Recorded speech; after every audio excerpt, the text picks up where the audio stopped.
Hi, so I am Ina Ongcheap, and my presentation today is three things everyone should know about Buddhism. So mostly three important things. So to begin, I think that the first thing that we should touch on is the three jewels. So the three jewels are Buddha, Dharma, and Sangha. So to begin, why is this important? So three jewels shows the relationship between the exemplar Buddha with his teachings Dharma with the community slash layperson Sangha.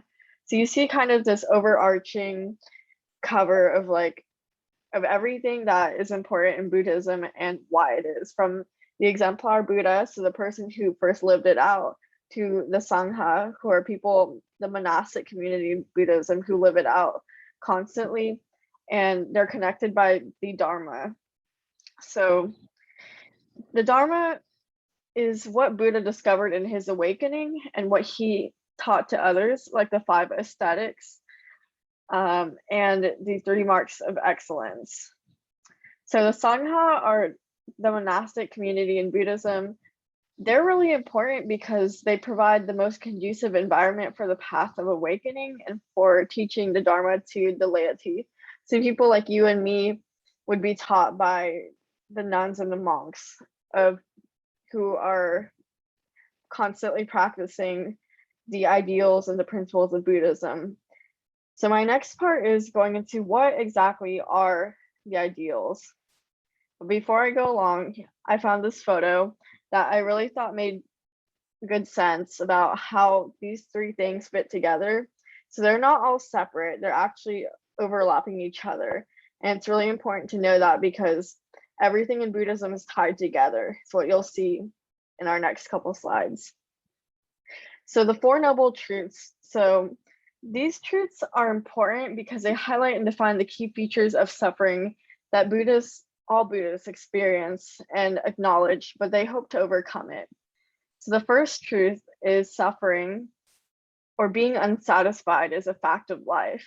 So basically, a type of unsatisfaction is, when you work a job and you get money, but you're never quite satisfied with enough money because there are always reasons why you need to spend your money.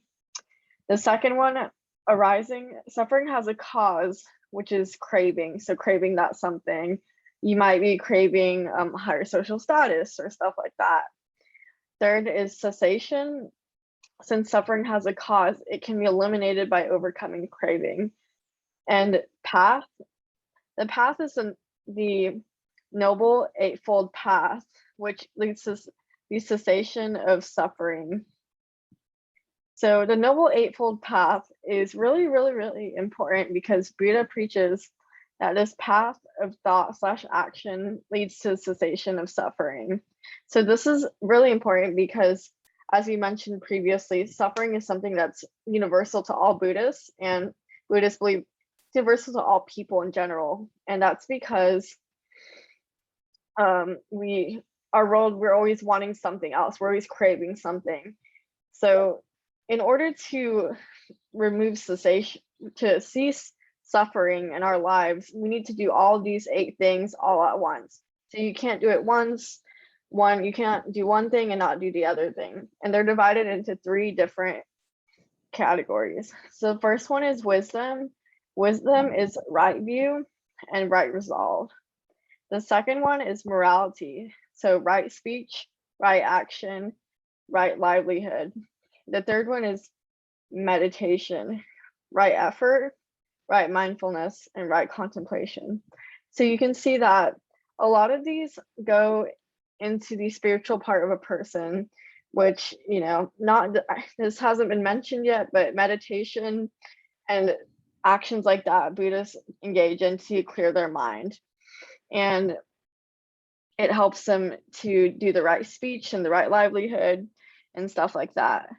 So I found this picture online and I thought it was really impactful because you see how it's kind of like a steering wheel or a sailing wheel, because you can't just do one thing and not do the other thing, because then your boat will flip over or it won't turn correctly. So this is like the wheel of life. You need to hold on to all 8 parts of it in order for your life to be governed in a correct way. So that is the photo, and that's the end of my presentation. Thanks.